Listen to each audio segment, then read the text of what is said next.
is your worst? I have to say Sarah Jessica Parker, and I know the ladies are not going to agree with me. No, I agree with you. She looked too orange. She looked uncomfortable. This thing, it looked like it was Chanel, which is surprising, but it looked like Chanel for Kohl's or shirt for Chevron even.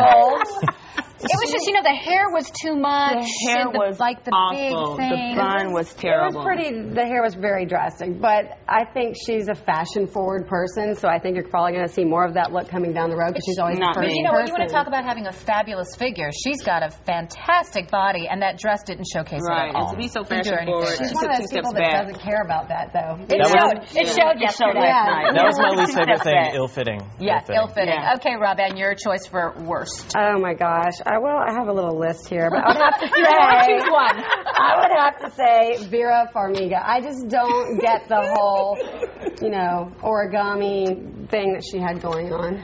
The idea was good, but I think the execution was off, right? Yeah. I mean, it was just too much. It's just way too much ruffles, whereas Demi got it right. She had this just very petite ruffles all over her dress, and this is way overdone.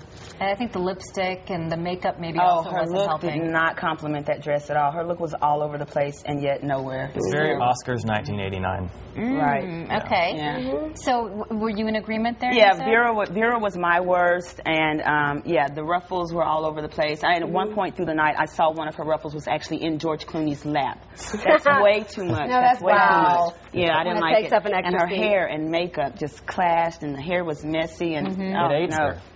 It did. It did. She looked You're absolutely right. Because she's actually a very beautiful woman as well, and somehow this didn't do her any favors. I didn't like it at all. It was a strange night of fashion. It was. I did love Monique's tribute to Hattie McDaniel. Sure. The wearing the blue and the flower in the hair. I thought that was a nice touch. I think we've got a picture of that. Yeah. Yeah. And you know what? All three of the actresses from Precious did blue. Mariah did a deeper blue. Gabby did the same color blue as Monique. And then Oprah. Oprah did too. Yeah, I thought that was a great tribute. So they coordinated that. That was nice. Very neat. That's a very flattering color for just about anybody. So it looks that great. was a smart choice. And they all had the flower somewhere placed. Sweet. Very sweet. That looked good. And what a great speech, too. Exactly. Very good speech. Classy. All right, guys. Thanks so much for sharing. We really appreciate your candid and very honest opinions this morning.